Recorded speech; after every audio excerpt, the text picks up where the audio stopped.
আসসালামু আলাইকুম বন্ধুরা, শান্তির ব্লগ অ্যান্ড রান্নায় জানাই সবাইকে স্বাগত।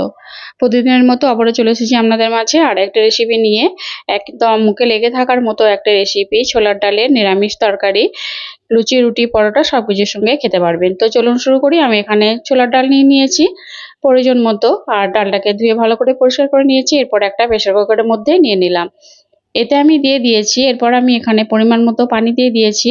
আর এখানে আমি দিয়ে দিলাম 1 চামচ নুন আর 1 চামচ হলুদ গুঁড়ো। এরপর এটাকে আমি সেদ্ধ করে নেব। এখানে আমি 3টে সিটি দিয়ে এটাকে নামিয়ে নেব।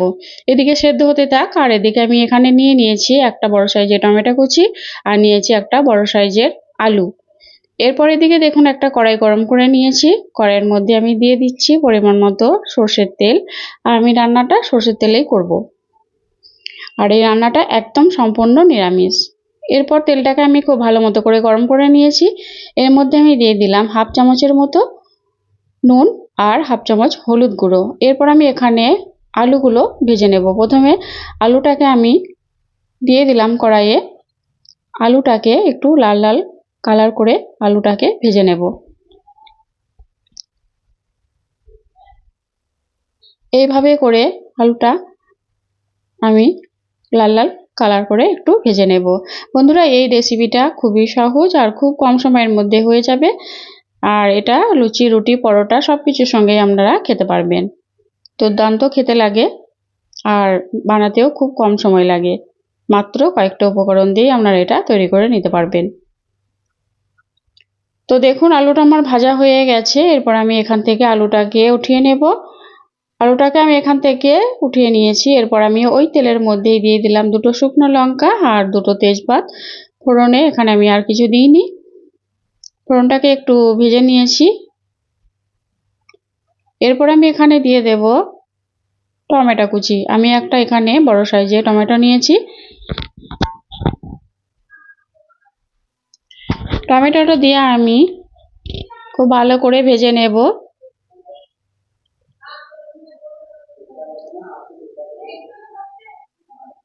তো দেখুন টমেটোটা অনেকটাই নরম হয়ে গেছে।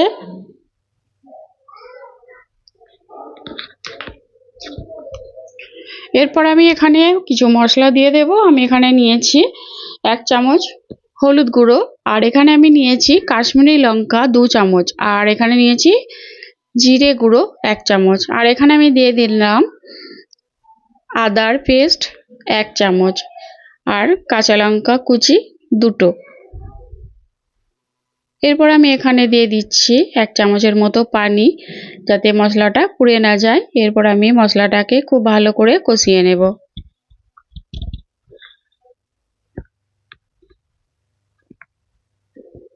তো দেখুন মশলাটাকে আমি খুব সুন্দর করে কষিয়ে নিচ্ছি। এর মধ্যে আমি দিয়ে দিলাম 1 চামচ চিনি। চিনিটা অবশ্যই দেবেন।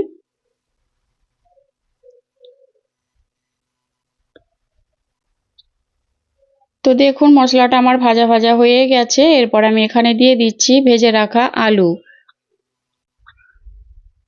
আলুটাকে দিয়ে আবারও আমি মশলার সঙ্গে খুব ভালো করে কষিয়ে নেব।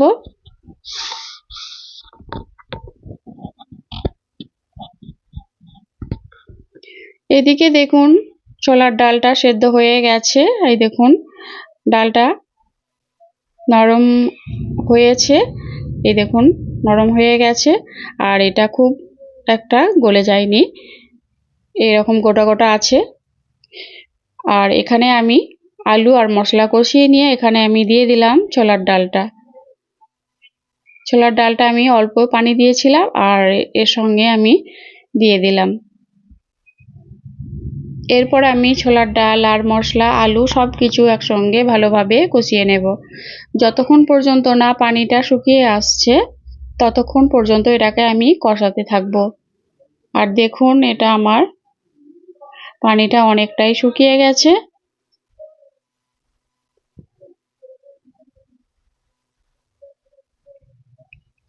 এখানে দেখুন পানিটা অনেকটাই কমে গেছে, আর এটা আমার প্রায় কষানো হয়ে গেছে।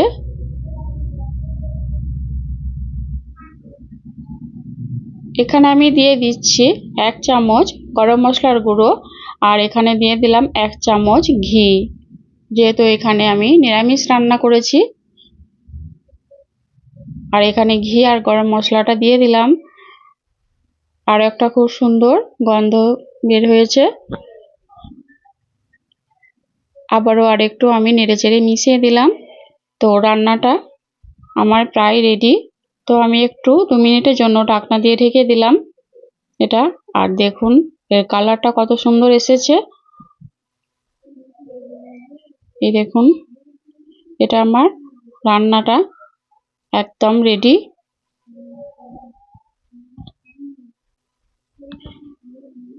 এরপর আমি এখানে সব শেষে দিয়ে দেব অল্প ধনেপাতা কুচি।